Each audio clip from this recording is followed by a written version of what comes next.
Who doesn't love cheesecake? I mean, the rich, creamy fat of a soft cheese, a little bit of sweetness, and then some sort of crust or pastry element.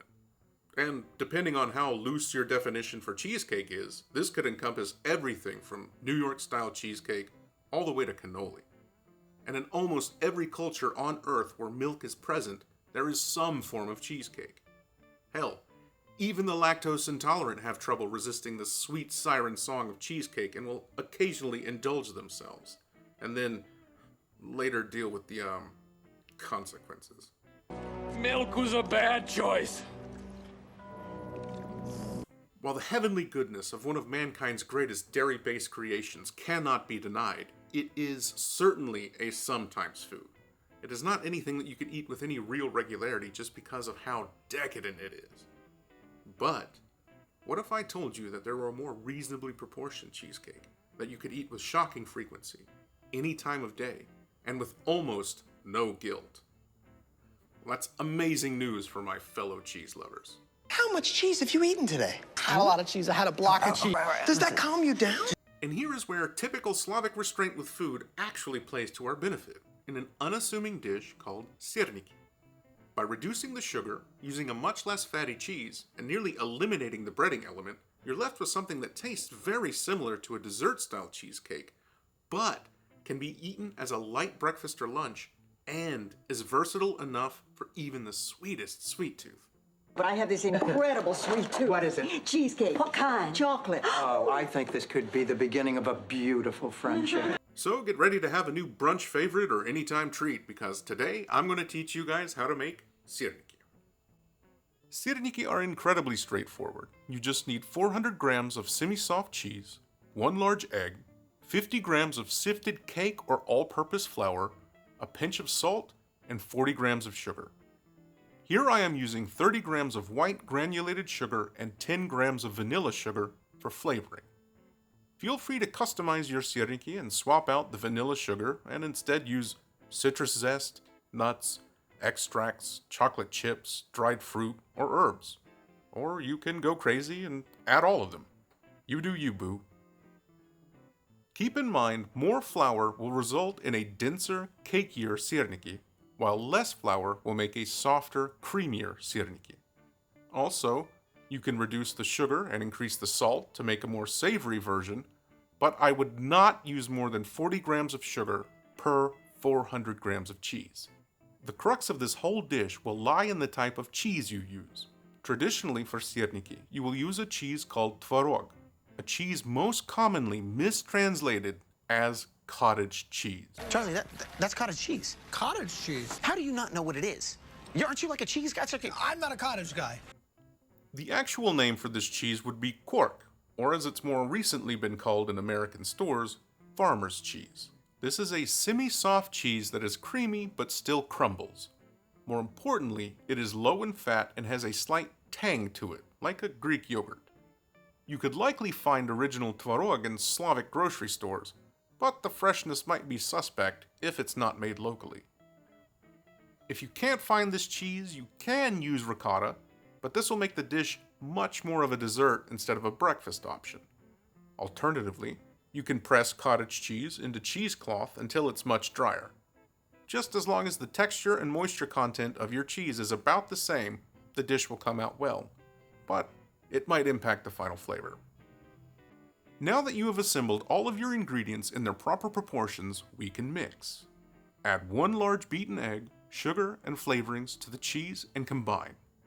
I prefer to add the flour later to prevent overmixing, potentially resulting in a chewier cheesecake. When you mix in the sifted flour, make sure the curds are as broken down as possible so that the texture is more uniform. Now you want to let this mixture sit at room temperature for about 20 to 30 minutes to allow all of the flour to properly hydrate. While you wait, you can heavily flour a work surface on which to shape the Syrniki. Now that the mixture has fully hydrated, you will shape them in 2 stages. First, you will mold and portion them into a rough disc shape. Each portion would be about the same size as a single US-style biscuit. They will also be quite sticky at this stage, so don't worry if they look a bit janky. Lay each disc onto a heavily floured surface.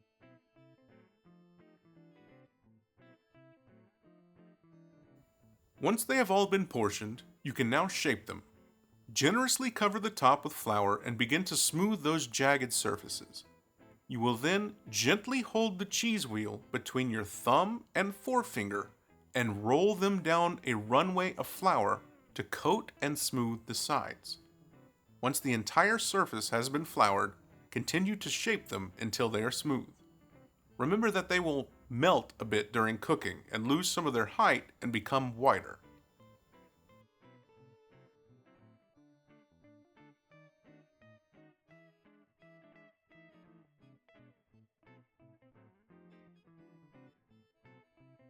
When finished, they should have the shape of tiny powdered wheels of Parmesan cheese. If you are making massive portions of Syrniki, you can roll the entire mixture into a single log and then cut into portions. But for a single batch, it's easier to shape them individually. Now that we have shaped our beautiful little cakes, we are ready to fry. Fry the cakes over medium heat immediately after forming. The fry should sound like an excitedly carbonated glass of soda, and not like your deep fat frying angry hornets.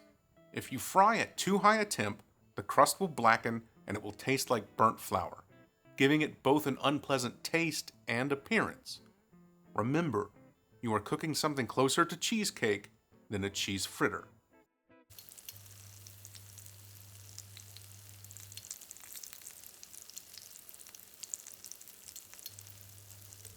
Fry for 5 minutes uncovered on each side, flipping in the order that you put them into the pan. Make sure to avoid frying your fingertips as well, unless you're into that sort of thing. When finished, remove from the pan and let rest on napkins or a wire rack baking sheet to cool. They are best served warm, but never hot, as the cakes need to firm up. Plus, who the hell likes to eat molten cheese?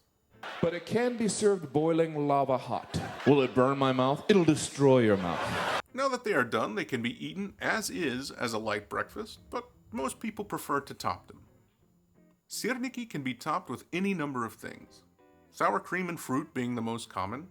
Jam is also popular. But I happen to have some honeyed walnuts that I made, and they were incredible on Syrniki. So, much like you and your hot roommate in college, feel free to experiment. And there you have it, a reasonably portioned, sweet but not overly decadent cheesecake that won't make you feel like you've tranquilized yourself with fat and sugar. The toppings help you control how sweet they are based on your mood, and they keep for about 5 days in the fridge and can be easily brought back to life with a quick zap in the microwave. A great breakfast or brunch dish that can be eaten at any time and topped to fit any mood or craving. Have you guys had Syrniki before? What toppings do you love? Let me know in the comments. Until next time. Thanks, guys. Chandler, we ate an entire cheesecake 2 days ago, and you want more? All right, what are we having?